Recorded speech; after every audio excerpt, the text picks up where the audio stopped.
bonsoir à tous. Donc moi aujourd'hui, ce soir, j'avais envie de vous parler donc, de développer une app Android en 2015. Donc qu'est-ce que ça veut dire pour moi?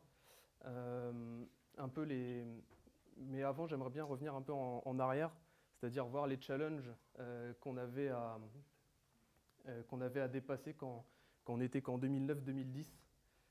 Ok, genre ça marche bien, ça fait plaisir. C'est bon? Ok. Petit retour en arrière.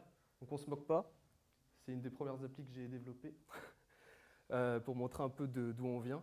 Alors cette appli-là, c'est quoi? C'est une petite appli que j'avais fait à l'IUT. Donc c'est juste une appli qui récupère un flux XML sur le serveur de l'IUT et qui affiche l'emploi du temps. Donc voilà, rien de bien compliqué. Si on avait à la faire aujourd'hui, ça serait fait en quelques heures. Mais bon, à l'époque, on n'avait pas grand-chose, on n'avait pas les méga librairies, on n'avait pas Square, on avait notre pauvre client Apache, et donc il fallait faire nos requêtes un peu à la mano avec des factories de factories de factories. Donc en gros, cette appli, ce qu'elle faisait, on appuyait sur le bouton menu, puisque c'était encore l'époque où on avait le bouton menu, et puis on pouvait recharger l'emploi du temps. Donc on récupérait avec le client Apache, on faisait le parsing, donc c'était du XML, le parsing je le faisais à la main, donc avec SAX ou SAX, je ne sais pas trop comment ça se prononce, le SAX parser, donc il fallait écrire je ne sais pas combien de lignes juste pour parser un pauvre objet. Ensuite, le XML, je le stockais sur le téléphone à l'arrache. Et puis, donc l'exécution en background, ça se faisait avec quoi? Ça se faisait avec nos super async tasks, que maintenant j'espère que plus personne n'utilise.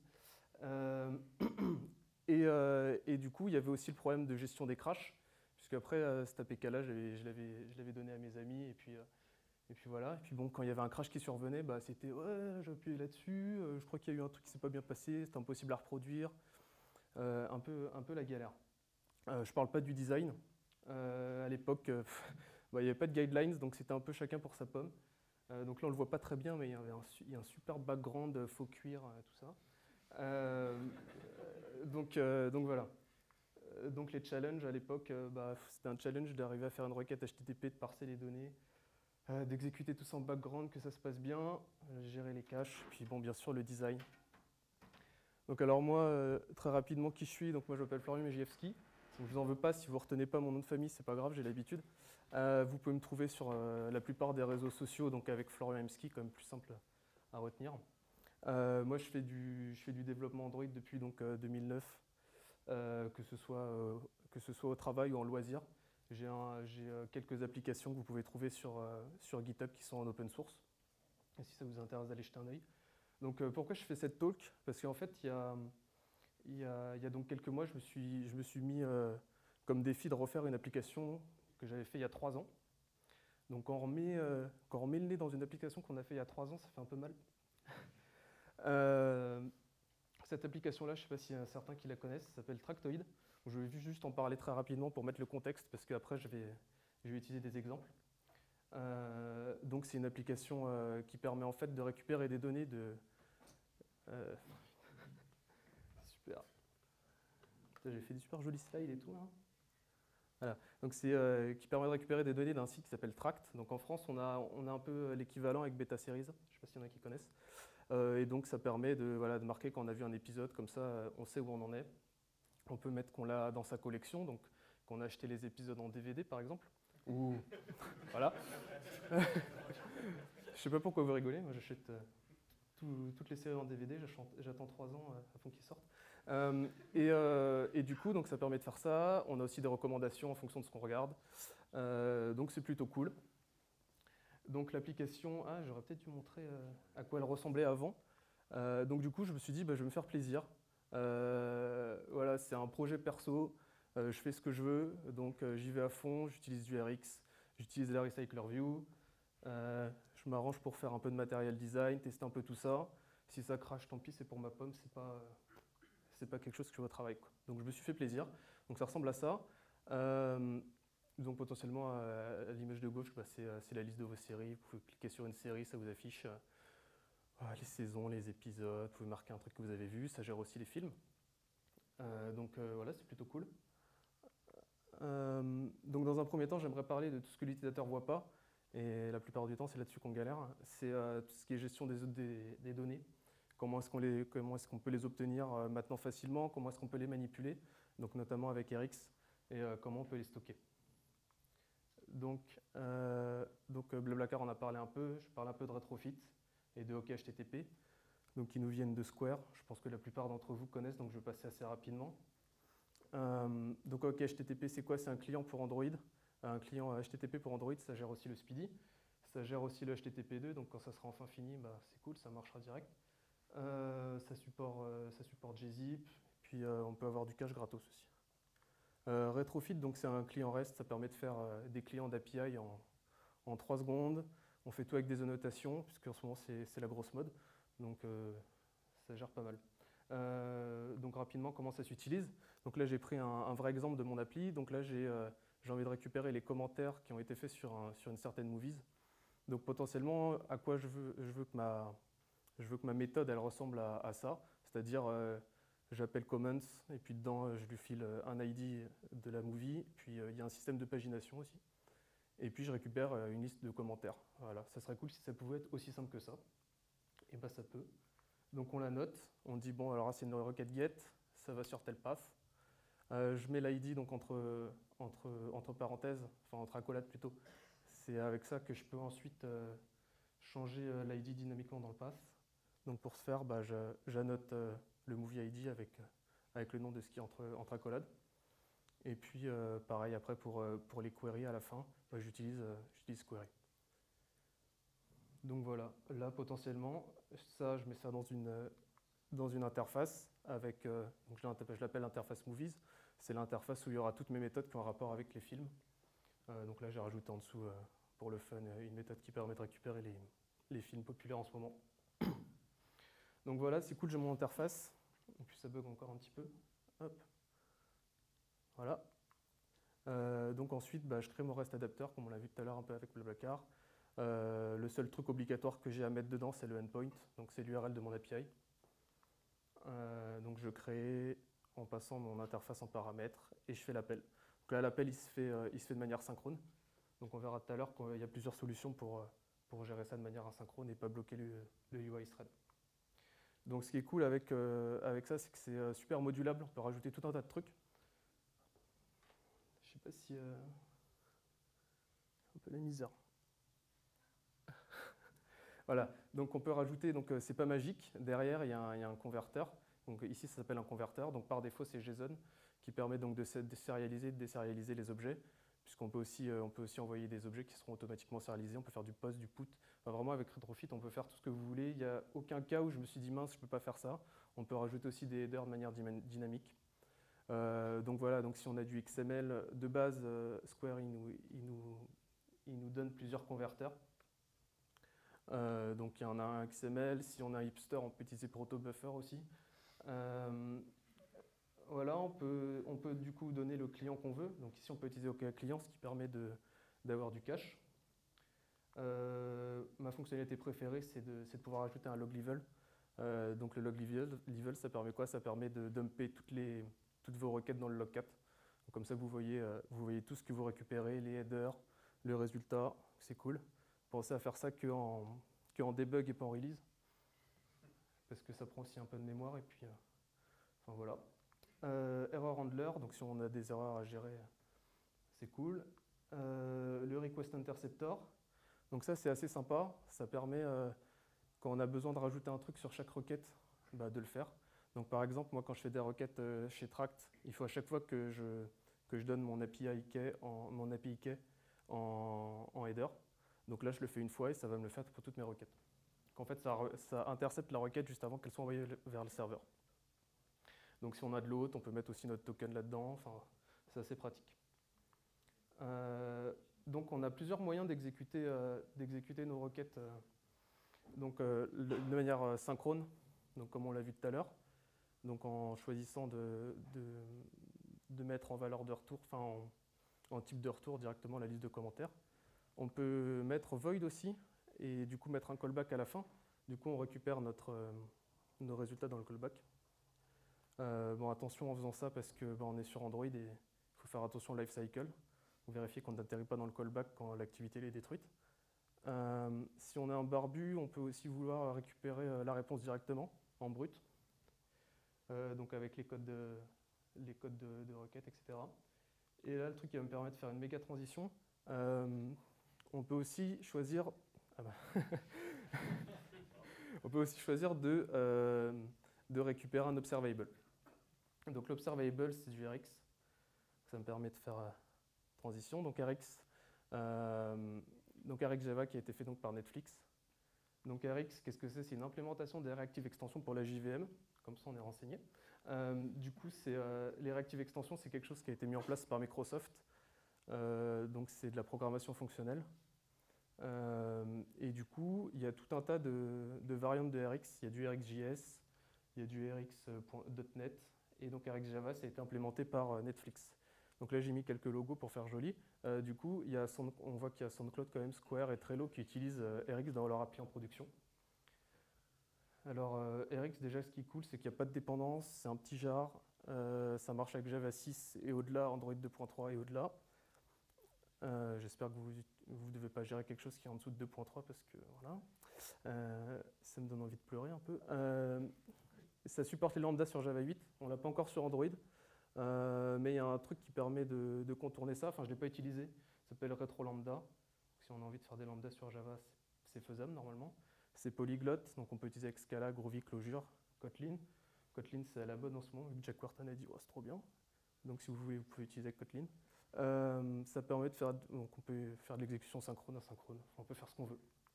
Donc potentiellement la philosophie derrière c'est quoi? Ça permet de composer des programmes asynchronés basés sur des événements en utilisant des séquences observables. Voilà, c'est dit. Donc potentiellement on écrit nos petits bouts de code asynchrones et puis on peut les combiner, on peut les transformer, on peut faire des trucs cool et à la fin on notifie nos observeurs avec le résultat. Donc quand on fait du Rx, on rencontre deux choses qu'il faut absolument connaître, l'observable, l'observer. Alors l'observer, bah, lui il observe ce qui se passe dans l'observable, c'est lui qui reçoit les notifications. Et l'observable, c'est là-dedans qu'on exécute notre code asynchrone. Et c'est les observables qu'on peut combiner entre eux et faire notre sauce avec. Donc l'observer, ça ressemble à quoi? C'est une interface. Donc on a une méthode onNext, donc c'est là-dedans qu'on va recevoir chaque item qui est émis par l'observable. On a une méthode onCompleted, donc c'est là-dedans qu'on est notifié quand l'observable a fini d'émettre ses données. Et on a aussi donc les méthodes onError, donc qui nous prévient s'il y a une erreur pendant l'exécution de l'observable. Donc créer un observable, donc il y a plusieurs moyens, on peut le créer avec une valeur, on peut le créer avec plusieurs valeurs. On peut aussi le faire nous-mêmes, c'est-à-dire que là je fais juste une boucle. Et puis pour chaque i, je l'envoie dans le onNext. Une fois que j'ai fini ma boucle, j'appelle onCompleted. Puis s'il y a une erreur, enfin là normalement il ne devrait pas y en avoir une, mais s'il y a une erreur, ça appelle onError. On peut s'abonner aussi, donc on peut notre observable, on s'abonne à notre observable avec un observeur. Donc c'est dans l'observeur qu'on va récupérer nos données. Les observables, on peut les composer. Alors quand vous allez voir le wiki de RxJava, vous tombez là-dessus. Donc c'est un peu glossy-gloss tout ça. Ils sont en train de faire une version flat vu que c'est la mode en ce moment, je déconne pas en plus. Du coup, potentiellement comment on lit ça? C'est vrai que c'est un peu sombre là. Alors potentiellement en fait vous avez une ligne en haut qui est votre observable au début. Donc dessus vous avez vos objets qui sont émis. Vous avez ici la transformation qui va être effectuée. Donc ici c'est une transformation fictive. C'est juste pour qu'on voit bien graphiquement ce que ça donne. Donc là, ça s'appelle flip. En fait, ce qu'elle fait, c'est juste qu'elle flippe vos objets, ils sont dans l'autre sens. Et donc en dessous, vous avez l'observable en sortie, donc avec vos données qui ont changé. Donc concrètement, on peut donc transformer nos observables. Donc là, nos billes deviennent des losanges. Super. Concrètement, on pourrait dire qu'on a un observable qui émet des objets user. Et puis en fait, les objets user, on s'en fiche un peu, on veut juste récupérer le username. Et on le fait passer dans notre observable map et on renvoie juste le username. Et donc, on démarre avec un observable qui renvoie des users, on finit avec un observable qui renvoie des usernames. On peut les combiner. Donc si on a le même type d'objet qui vient de deux sources différentes, on peut les merger. On peut filtrer, donc si on veut virer tous les doublons. on peut aussi gérer les erreurs. Donc s'il y a une erreur, on peut décider de laisser la place à un autre observable qui va renvoyer d'autres données. Donc ça, ce que ça permet, c'est que ça permet de ne pas appeler directement le onError sur l'observeur. Okay, donc tout ça, c'est cool, mais c'est un peu abstrait. Donc concrètement, comment ça se passe? Dans notre build.gradle, j'espère que tout le monde utilise Gradle et Android Studio. Donc on met ça. Et puis là, donc un exemple, c'est le Mac, ça. Je savais que j'aurais pas dû acheter un Mac. Donc voilà, donc là, on a notre observable, on le crée, on lui file 3 integers, 1, 2, 3. Voilà. C'est assez original. On s'abonne. Et donc dans notre subscriber, eh ben, on va recevoir, quand on reçoit un integer dans le onNext, eh ben, on le print. Si on a une erreur, on print l'erreur. Et puis une fois que la séquence elle a fini d'émettre tous ces objets, eh ben, on affiche séquence complete et du coup on obtient. Wow. Voilà. Ok, bon c'est cool, un vrai exemple. Du coup, là on reprend ce qu'il y avait dans ce que j'avais fait avec Retrofit tout à l'heure, donc ma méthode qui renvoie des commentaires. On se met dans l'état d'esprit où voilà, sur ma page film, enfin sur ma vue film, j'aimerais bien afficher un peu comme sur le Play Store les 3 meilleurs commentaires qui ont été faits sur ce film-là. Donc potentiellement, l'utilisateur n'a pas vu le film, donc on va éviter de lui mettre des commentaires avec des spoilers. Voilà, ça a apparu. Donc je commence par utiliser l'opérateur filter et je lui dis bah, je veux garder que les commentaires qui n'ont pas de spoiler. Ensuite, je veux les ordonner, je veux que les commentaires ils soient du commentaire qui a le plus de nombre de likes à celui qui en a le moins. Donc j'utilise l'opérateur toSortedList, je fais ma sauce. Alors là, il y a une petite subtilité, c'est que ensuite j'utilise lift. En fait, lift, ça permet d'utiliser ses propres opérateurs. Donc là, j'utilise un opérateur, parce qu'en fait, toSortedList, ça va me renvoyer une liste, alors qu'avant, ça me renvoyait les items un par un, et là, ça va me renvoyer des listes, en fait. Potentiellement, des listes, il n'y en a qu'une. Et moi, ce que je veux, c'est que ça me renvoie les objets de la liste. Donc, je crée un opérateur qui prend une liste en entrée et qui me sort les objets un par un. Je prends les 3 premiers, et voilà. Ensuite, il reste juste à dire, bah, on attend que ça réapparaisse. Quoi? Ouais, j'ai essayé, hein, mais... C'est bon? Ok, donc ensuite on se dit, bah, ce truc-là, je vais le faire en background, hein, on ne le fait pas sur UIThread. Du coup, dans le subscribe on, il y a tout un tas de schedulers qui sont disponibles, des schedulers qui sont disponibles pour faire de la computation ou ce genre de trucs-là. On utilise juste scheduler.io, ça suffit. Ensuite, on dit, bah, le résultat, je le veux sur le main thread, parce que je veux mettre à jour ma vue. Et ensuite, bah, je m'abonne juste avec mon observer. Donc voilà, on est sur Android, donc on n'oublie pas $destroy de votre fragment, de votre activity ou que sais-je, de se désabonner pour éviter de leaker. Donc voilà, donc Eric, c'est un peu ça. J'espère que, enfin j'ai essayé en tout cas de vous expliquer un peu ce que c'était, j'espère que c'est un peu moins mystique. Donc Eric, ce qui est cool, c'est qu'il y a d'autres trucs dont j'ai pas parlé. Il y a les subjects qui sont en fait un hybride d'observable, d'observer. On peut faire des trucs sympas avec ça. Il y a la notion d'observable hot ou cold. Donc là, on a vu que des cold, c'est-à-dire qu'ils commencent à émettre des données que quand on s'est abonné à eux, mais il y en a qui en émettent en permanence. Voilà, je vous invite vraiment à essayer. Pour voir ce que ça donne en vrai, il faut vraiment essayer, se tromper. La pente d'apprentissage, elle est assez raide, mais c'est assez sympa. Transition, voilà.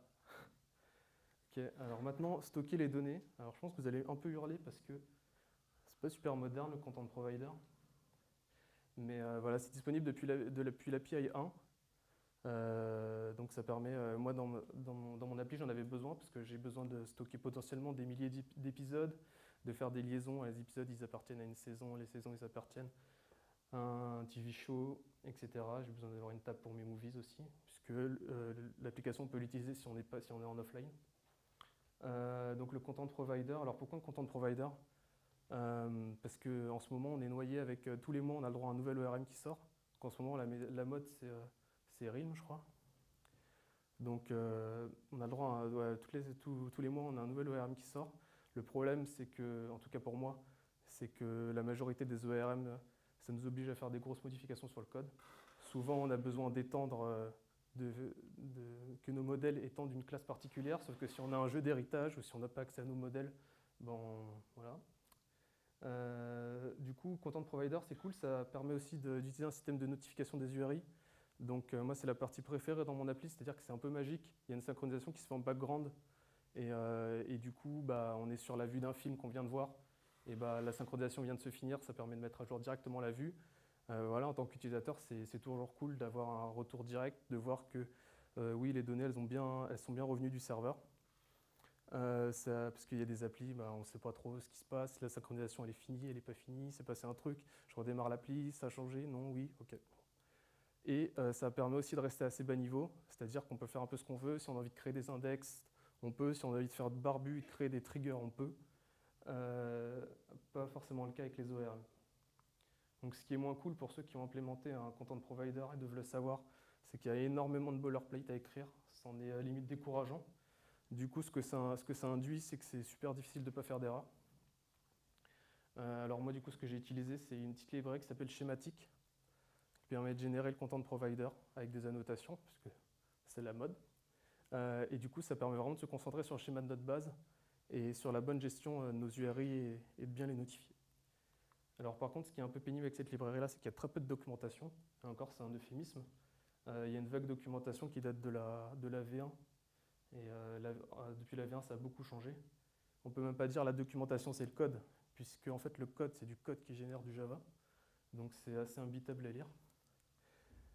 Du coup, le seul moyen que j'ai trouvé, c'est qu'en fait, cette librairie-là, le mec qui l'a créée, il s'en est servi dans une appli qu'il a faite. Heureusement, l'appli, elle est open source. Du coup, on peut aller voir comment il utilise sa librairie. Donc voilà, c'est la librairie, il y a moyen de faire plein de trucs cool, de faire quasiment tout ce qu'on veut. Du coup, je vais juste faire une petite introduction parce que voilà, sinon j'en ai pour 3 heures. Alors potentiellement, on crée, pour chaque table, on crée nos colonnes en utilisant une interface. Pour chaque colonne, on a toutes les options qu'on a en SQL, c'est-à-dire on peut choisir le data type, si c'est une clé primaire, auto-increment ou pas, une valeur par défaut, si ça doit être notre nul, si ça référence une autre colonne ou si ça doit être unique. Donc voilà, on crée nos colonnes. Ensuite, on crée un fichier database.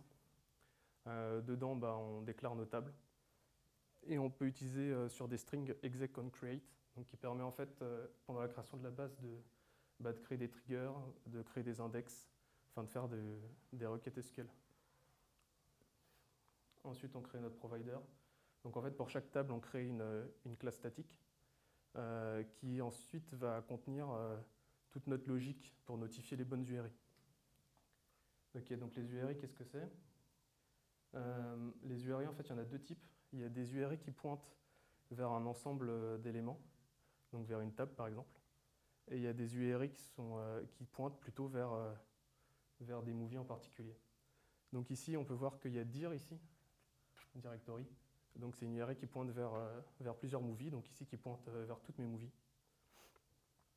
Et donc on peut faire des trucs un peu plus complexes, voilà, où en fait là c'est une URI qui va pointer vers une movie avec l'ID que je lui passe en paramètre.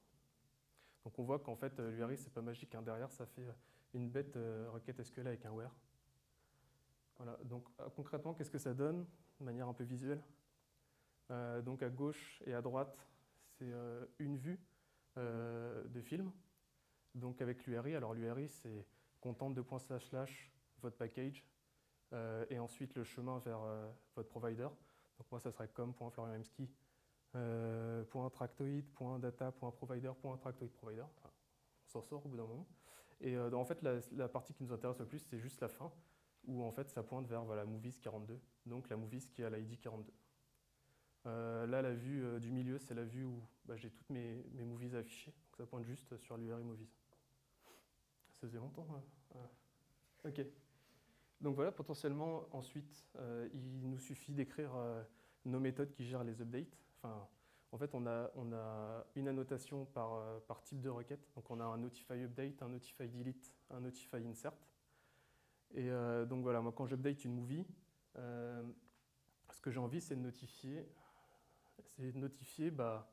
l'URI de la movie en question, donc with ID, l'ID que je lui file. Et par contre, le truc qui est un peu plus subtil, c'est que j'ai envie aussi de notifier l'URI générale. Donc on va voir pourquoi. Par contre, j'ai pas envie de notifier toutes les URI qui ne concernent pas cette movie. Donc par exemple, si on revient en arrière, là je viens de mettre à jour, j'ai fait une synchronisation et puis ça m'a mis à jour l'image de Fight Club par exemple.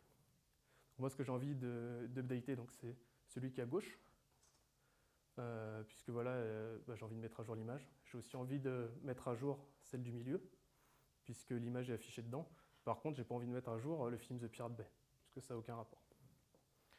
Donc voilà, et après, une fois qu'on a fait tout ça, c'est magique pour l'utilisateur, un peu moins pour nous. Et donc une petite news qui a une semaine, suspense, voilà, ça a été annoncé par Square encore, pour changer. Bon alors ils en avaient marre de gérer à la main leur base de données. Du coup ils nous ont sorti un truc qui permet donc de gérer la base de données avec RX, encore RX. Parce que là-bas chez Square ils utilisent que RX. Ils n'utilisaient même plus leur event bus auto, ils ont remplacé par des bus RX. Donc voilà, ce que ça permet, c'est ça permet de faire nos requêtes en base elles sont wrappées dans des observables, puis après on peut faire ce qu'on veut. Puis ça supporte aussi les notifications. Donc à voir ce que ça va donner. Pour l'instant, c'est au tout début. C'est le tout début. Ok. Donc là, on a parlé des trucs de barbu, les trucs que l'utilisateur ne voit pas. Et maintenant, on va parler un peu de la user interface. Donc matériel, c'est quoi? Pourquoi c'est cool? Les animations. Et puis un peu le truc qui a fait débat, la Recycler View. Alors, Material. Material, pourquoi c'est cool? Parce que Material, en tout cas pour moi, je pense qu'on met juste 3 couleurs dans notre thème et on a un truc qui ressemble à quelque chose. Il n'y a plus de raison, entre guillemets, pour avoir une application qui ressemble à pas grand-chose. Donc il y a 3 principes, je vais les rappeler vite fait. Donc Material is the metaphor, donc qu'est-ce que ça veut dire? Ça veut dire que potentiellement votre interface, c'est pas un truc qui vient de l'espace. Vous pouvez prendre 3 feuilles de papier, votre crayon et des ciseaux, et puis la recréer à la main, quoi. Donc c'est une interface qui veut dire quelque chose, qui ressemble à quelque chose, et qui est un peu ancrée dans le monde réel. Donc bold graphic intentional, qu'est-ce que ça veut dire ça? Ça veut dire que ça doit péter, doit avoir de la couleur, alors pas trop non plus, c'est pas l'arc-en-ciel. Mais voilà, quand on ouvre l'appli, on est capable de voir les actions principales qu'on peut faire. Il y a du contraste, on arrête de mettre du gris clair sur du blanc et du gris foncé sur du noir. Voilà. Ensuite, le truc, motion provides meaning. Donc ça c'est cool.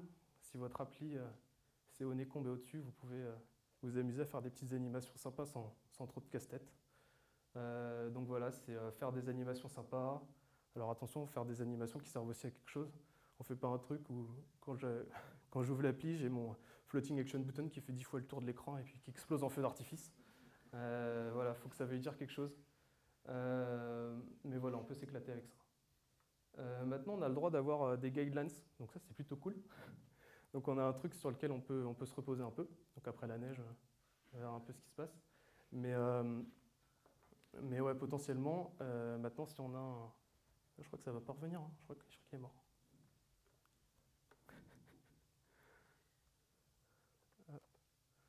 Attention, Tintin.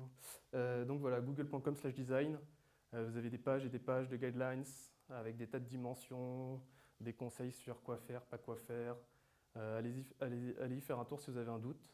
Bon, il y a encore quelques pages où on se dit c'est quoi ce délire de designer et on se demande comment on est censé implémenter ce machin. Mais en règle générale, c'est plutôt bien foutu. Un petit site à aller faire un tour aussi. Matériel palette. Donc vous pouvez faire votre palette de couleurs. Ça, vous choisissez deux couleurs, vous voyez si ça rend quelque chose. Puis, je crois que vous pouvez l'exporter en couleur XML pour votre appli. Ah, ouais. Et un autre petit conseil pour Material, vous pouvez aller voir aussi la seule appli Google à ma connaissance qui est open source et qui est récente, c'est l'appli de la Google I.O. Ils ont repassé un coup, je crois, quand Lollipop est sorti. Et du coup, là-dedans, vous avez plein de petits bouts de code, plein de trucs sympatoches avec un rapport avec Material. Si vous avez des doutes sur des dimensions aussi, vous pouvez aller voir dans les values ce qu'ils ont mis. Notamment, je pense, tout le débat qu'il y a eu autour du drawer. Donc ça, c'est une adresse aussi sympatoche à aller voir. Ok, animation. Alors à la base, j'étais parti, j'étais chaud, j'avais fait genre 150 slides où j'avais mis du code partout, ça ressemblait à rien, avec exactement comment je faisais chaque animation. Du coup, ce que j'ai choisi, c'est juste de monter 3 petites vidéos de quelques animations dans mon appli, et donc de commenter. Puis si vous avez envie de voir comment c'est fait, bah, vous pouvez aller voir le projet sur GitHub. Donc là, c'est une animation, je crois qu'elle est sur l'appli Google+, sur l'appli de la Google I.O. aussi, il me semble.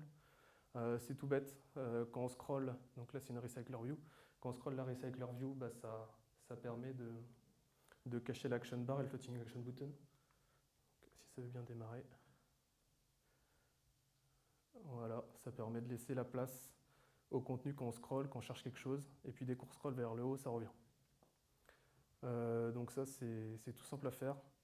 Vous mettez un scroll listener sur votre vue, et puis si ça part, si votre delta Y il est positif, bah vous faites votre animation pour virer les éléments.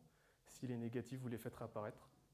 Puis l'animation, bah c'est juste... en plus maintenant la toolbar c'est une vue, donc vous pouvez faire les animations directement dessus. Vous faites toolbar.animate, vous animez translate Y et l'alpha, je crois que j'ai allumé l'alpha aussi. Et puis voilà, c'est cool. Ah, il y a beaucoup de suspense. Ah ouais. Donc là, c'est l'animation qui est dans le Play Store. Quand on scroll, ça permet d'afficher la toolbar au fur et à mesure qu'on scroll. D'ailleurs, Utopia, c'est cool, hein. Si vous voulez regarder, jetez les DVD, c'est sympa. C'est un peu glauque. Donc ça donne ça, l'animation. Ok. Vous allez voir la fin. Voilà. La petite subtilité, en fait, on ne voit pas forcément. C'est que c'est pas la toolbar où j'anime l'alpha, puisque sinon il n'y aurait pas la flèche en haut à gauche. Mais en fait, j'anime l'alpha sur le background de la toolbar et avec les couleurs du title et du subtitle de la toolbar. Là, potentiellement, si j'avais des items dans ma toolbar, ils seraient visibles. Et donc, en fait, j'anime pas l'alpha, c'est pas complètement l'alpha, j'anime l'alpha sur la couleur, en fait. Vous savez, les couleurs, vous pouvez mettre de la transparence dedans. Donc, j'anime là-dessus. Juste pour montrer ce que ça donne sur tablette. Parce que j'ai mis aussi un color filter dans le fond, qui permet de désaturer l'image au fur et à mesure qu'on scrolle. Bon, voilà, ça donne ça. Franchement, pas très compliqué à implémenter, ça donne un petit effet cool. Dernière animation. Donc là, c'est encore une histoire de spoiler, parce que j'aime pas les spoilers. Et du coup, en fait, donc on peut afficher les commentaires des utilisateurs. Et si un spoiler, en fait, la text view va être brouillée, va être floutée. Et donc, si on tape dessus, ça défloute. Voilà, si ça arrive. Voilà, spoiler. Hop, voilà. Petite animation aussi sympathique, assez facile à faire, qui utilise les spans en fait. Je connaissais les spans de nom, mais je n'avais jamais vraiment utilisé. Je vous invite à aller lire ce super article fait par Flavien Laurent, un petit français, qui explique en détail comment faire ça. On peut faire des trucs super cool. On peut faire apparaître les lettres une par une. On peut faire des trucs assez sympas. Et puis là, je trouve que ça tombait bien l'exemple sur le blur, parce que ça rend bien avec le spoiler. Ok. Un petit tour sur la Recycler View. Alors la Recycler View. Il y a eu pas mal de déçus quand c'est sorti, parce que tout le monde s'attendait à ce que ce soit une list view en mieux. Donc en fait, déjà le premier truc à dire, c'est que la Recycler View, c'est pas une list view. Ça gère le recyclage des vues, point. Ce qui permet d'avoir donc du coup un composant flexible. D'ailleurs, c'est dans le nom, hein, Recycler. Dessus, on peut plugger un layout manager, donc qui permet de définir comment on affiche nos vues. On peut mettre des item decoration. Donc là, ça va être tout ce qui est divider, si on a envie de mettre un peu de padding autour de nos items. Et un item animator, donc qui permet d'animer comme on veut l'ajout et la suppression de nos vues. Donc ce qui est cool, c'est que de base, on a 3 layouts manager. Donc on a celui pour faire une list view, celui pour faire une grid view, et celui pour faire un peu comme dans l'appli Etsy, où on a plusieurs colonnes avec des vues qui ne font pas la même taille. On a les animations gratuites aussi. On n'a rien à faire, on les a. Voilà. On peut aussi modifier l'orientation, c'est-à-dire qu'on n'a plus besoin de passer par des libs complètement tarabiscotés pour avoir une list view qui est horizontale. Voilà. On peut aussi décider que le layout se fait depuis le haut ou depuis le bas. On peut gérer les colonnes, donc ça j'y reviendrai un peu après. Ok, alors ce qui est moins, quand on tape Recycler View sur Stack Overflow, ça hurle dans tous les sens. Donc les trucs qui reviennent le plus souvent, c'est ouais, ils sont où les dividers, comment je fais pour mettre des headers, des footers, ouais, il faut écrire l'adapteur. Bon, ça va. Le truc qui revient le plus souvent, c'est où est passé le OnItem Click Listener. Et il y en a aussi qui se plaignent un peu des choice modes. Alors les dividers, bah, la réponse elle est simple, il faut utiliser les nouveaux item decoration. Header, footer, bah, là on a plusieurs solutions que je vais détailler juste après. Réécrire les adapteurs. Potentiellement les adapteurs, c'est plus un base adapteur, mais on a deux méthodes. On a une méthode onCreateViewHolder, où on crée notre viewholder, et onBind, où on bind nos données avec notre holder. Le OnItem Click Listener, ouais, il n'y est plus. Pourquoi? Parce que je ne sais pas s'il y en a certains qui ont essayé d'avoir des list view où on pouvait cliquer à plusieurs endroits différents sur chaque row. C'est un peu la galère, enfin, sur chaque ligne. Donc là, on le gère à la main, mais franchement, c'est pas un drame, hein.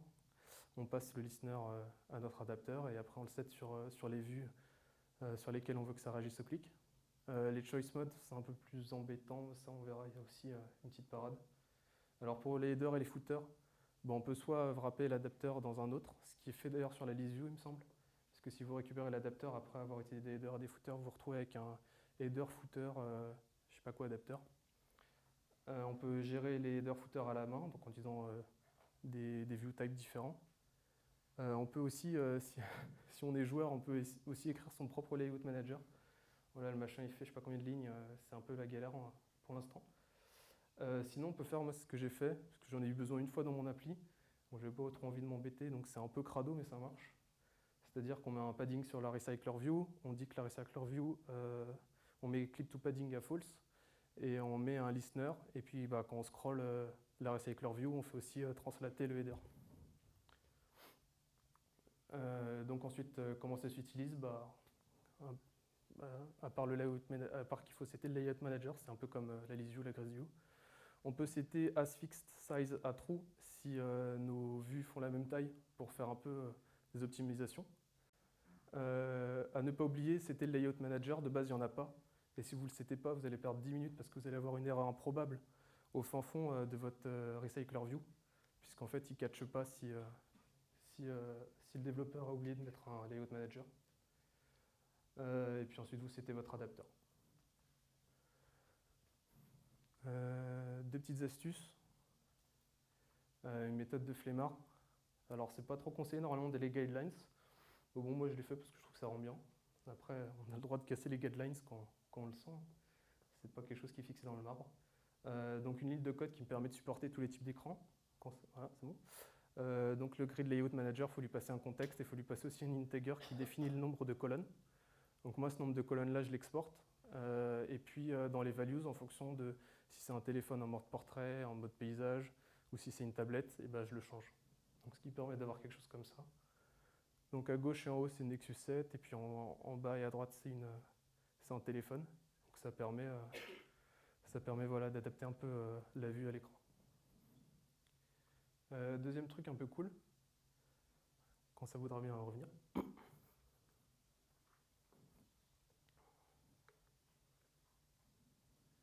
Voilà. Donc à gauche, on a une vue, donc avec une list view, ça sera assez simple à faire, puisqu'en gros, il y a des headers et puis des épisodes.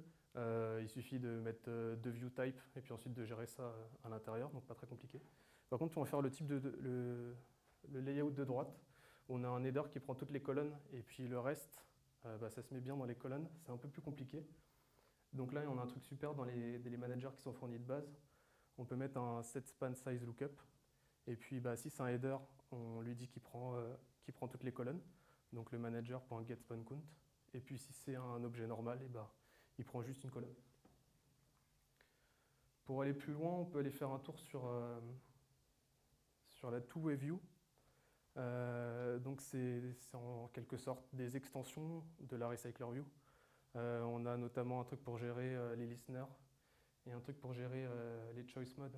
Les choice modes, c'est quand on pouvait cliquer sur plusieurs items et puis elles étaient en surbrillance et puis après on pouvait faire une action dessus. Donc ça on ne peut pas le faire non plus de base avec la Recycler View. Donc il y a des implémentations de ce truc-là, ça marchouille. Disons que c'est une bonne base si vous voulez aller voir comment on peut faire ça. Si vous êtes en manque d'inspiration pour faire du Material, il y a 2 petits sites sympatoches, Material Up et Android Niceties. Material Up en plus c'est français, du coup c'est cool pour l'économie. Enfin c'est un français qui est expatrié à Berlin, donc en fait je suis pas sûr. Mais tous les jours vous avez une dizaine de nouveaux designs, donc faits par des designers la plupart du temps. Donc des fois il y a des trucs un peu tarabiscotés, mais des fois il y a des trucs sympas. Ça permet d'avoir quelques idées. Vous avez aussi Android Niceties, alors c'est pas forcément du Material, mais c'est des applis qui sont jolies visuellement. En ce moment il y en a moins, mais il y a quand même pas mal de trucs à faire. Donc voilà, une petite conclusion. Développement Android en 2015, c'est cool, en tout cas par rapport à 2009. On commence à avoir, enfin, c'est pas on commence, on a des librairies qui fonctionnent bien, donc utilisez-les. J'ai encore un ami il n'y a pas longtemps qui m'a demandé comment je faisais pour récupérer des images et les afficher dans une list view. Il utilisait des async tasks et du cache, je sais pas quoi. Je fais sérieusement, prends Picasso, hein. Ça faisait 2 jours qu'il était dessus. Voilà. Aujourd'hui, une bonne application, c'est plus juste une application qui marche. C'est une application aussi qui visuellement a un peu de gueule, qui est sympa à utiliser. Et puis donc avec tous ces outils qu'on a maintenant, donc je pense à RX, je pense à Retrofit, je pense à Picasso, mais à d'autres aussi, hein, parce que pour chaque librairie, il y a 2 ou 3 variantes qui marchent tout aussi bien.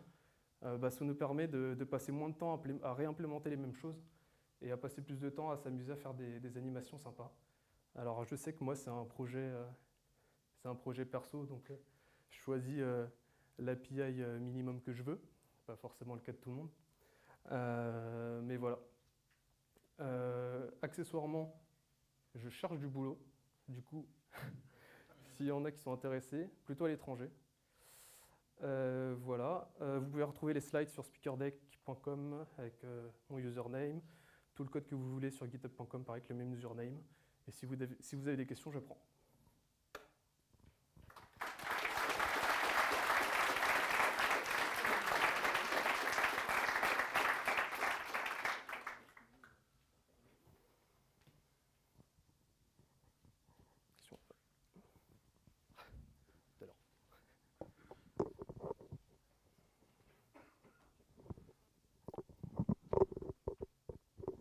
Merci, bonsoir. En fait, j'ai commencé à développer des applications Android du début de 2010. J'ai adopté l'idée de toujours utiliser des librairies. J'ai une question, j'ai pas bien compris l'utilité d'utiliser la librairie RX Android et Retrofit dans la même application. En fait, c'est Retrofit utilise la librairie RX Java. Merci. Donc la question c'est plutôt ouais, à quoi sert RX. Donc effectivement, je me suis posé aussi beaucoup cette question. En fait, on s'en rend plutôt compte quand on l'utilise. Déjà, ça permet de se passer des async tasks. C'est de la programmation fonctionnelle, donc ça permet d'avoir un truc assez clean dans le sens où c'est linéaire. Voilà, on a nos données en entrée, on fait des opérations dessus, on a nos données modifiées en sortie. Là, j'ai présenté vraiment des cas très simples. Donc potentiellement, on peut se dire, ça je le fais facilement dans ma fonction en 10 lignes. Ce que je n'ai pas forcément présenté, c'est des cas beaucoup plus durs. Par exemple, on peut gérer des trucs comme des intervalles de temps. On peut se dire, voilà, alors je vais recevoir X objets, et puis si je ne reçois pas pendant une seconde, enfin je les mets en buffer, si je ne les reçois pas pendant une seconde, et ben à ce moment-là, ces données-là, je les envoie quelque part, je fais des opérations dessus. On peut faire des trucs vraiment puissants. Le truc dont j'ai oublié de parler aussi, c'est que ça évite aussi de faire ce qu'on appelle callback hell. C'est-à-dire que vous faites un appel, et puis une fois que cet appel-là il a réussi, vous refaites un appel, et puis une fois que cet appel-là il a réussi, vous refaites un appel, et vous avez un truc qui fait cette taille-là dans votre IntelliJ, Android Studio plutôt. Et du coup, ça permet d'éviter ça, d'avoir un truc linéaire. Donc là, j'ai un peu triché, c'est-à-dire que j'ai montré avec des lambdas, parce que sinon, de toute façon, ça ne rentrait pas sur les slides. C'est-à-dire que concrètement, quand vous l'utilisez quand vous l'utilisez, c'est que des classes abstraites, donc ça prend plus de lignes. Mais ouais, voilà, ça permet surtout d'éviter les callback réels, ça permet d'avoir un truc plus lisible. Et du coup, oui, on peut l'utiliser avec Retrofit, mais c'est pas du tout obligatoire. Voilà, j'espère que j'ai répondu à la question. Merci.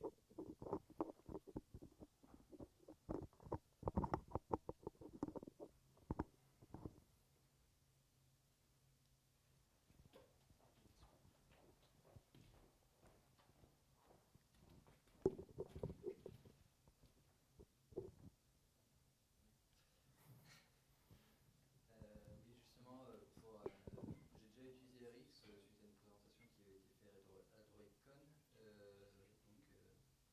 une librairie assez intéressante. Et je voulais juste avoir un peu ton avis justement à comment l'utiliser avec une base de données. Parce que moi, souvent, ce que je fais, c'est je pars de la base de données qui sort une liste, qui fait des appels REST, et à la fin, dans ma chaîne d'action, il y a je réenregistre en base de données avant de servir à mon UI. Ouais. Bon, effectivement, moi, RX, je suis loin d'être un expert, hein. Je commence. Donc effectivement, il y a des problèmes si on veut sortir en fait du principe de RX, c'est-à-dire que c'est un flux, et normalement on n'est pas censé faire des opérations qui sortent de ce flux-là. On ne peut pas récupérer un objet normalement, et puis se dire j'ai envie d'aller récupérer autre chose en base et de faire complètement autre chose. Donc c'est vrai que dans ces cas-là, on est un peu perdu, on ne sait pas forcément comment faire. Ouais. Donc dans les cas un peu plus concrets, un peu plus compliqués, c'est pas forcément clair la manière dont on peut se débrouiller. Il y a commencé à y avoir énormément de blog posts qui sortent, donc je vous invite à les lire. Pareil, toutes les DroidCon, on entend parler. Voilà, donc effectivement, je n'ai pas spécialement de réponse à te donner, j'ai aussi un peu ce problème.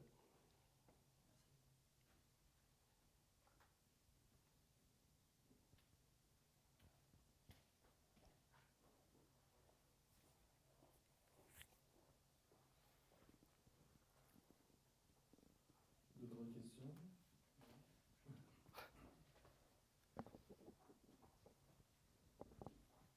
Allô? Oui. Bonsoir. Alors déjà bravo pour ta presse.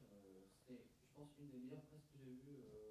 Sentais tu savais ce dont je parlais. Alors j'ai tout aimé, sauf le truc du content provider. Je me demande, est-ce que c'est pas un petit peu overkill Alors l'utilisation était sympa, mais est-ce que tu n'as peut-être pas cherché avant de parler des trucs plus NoSQL, parce qu'au final, quand par exemple tu fais du cache, c'est que du clé-valeur. Donc créer des tables SQL. Ouais, effectivement, je suis allé un peu en mode old school. Bêtement parce que c'est comme ça que j'ai appris à l'école et c'est comme ça que j'ai fait, que j'ai pas essayé de sortir de ce schéma-là. Je partais déjà avec utiliser RX, faire du matériel, truc que j'avais jamais fait. Du coup, c'est vrai que potentiellement j'aurais pu ne pas utiliser de table, peut-être. Ouais, c'est possible.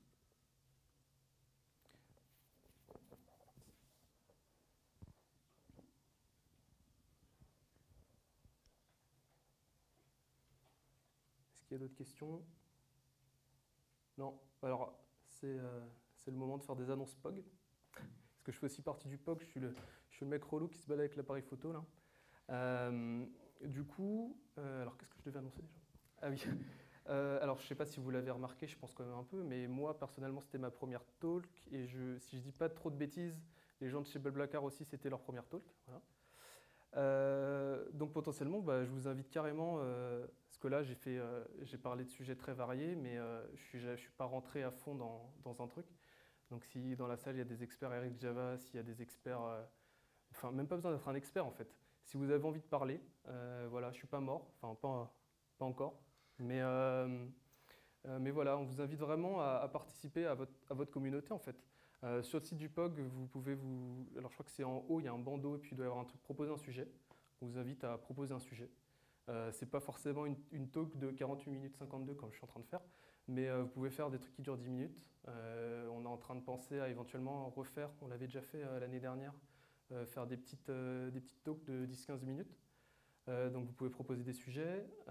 Donc vraiment, n'hésitez pas. Enfin, ça serait cool d'avoir la communauté un peu plus impliquée voilà, dans les talks qui sont donnés, puisqu'à chaque fois c'est des gens de Genymotion, c'est des gens du POG.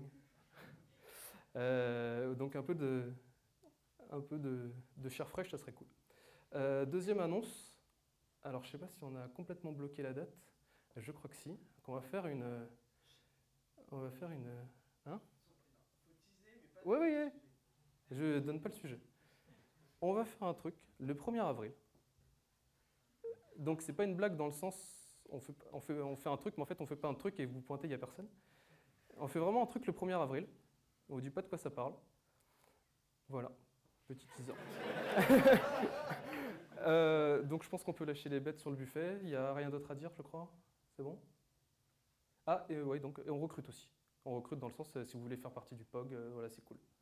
Pareil, je ne suis pas encore mort. Je crois qu'on n'a pas encore dépassé les pourcentages de perte au POG, donc si vous voulez venir. Voilà, merci à tous. Puis vous pouvez aller profiter du buffet.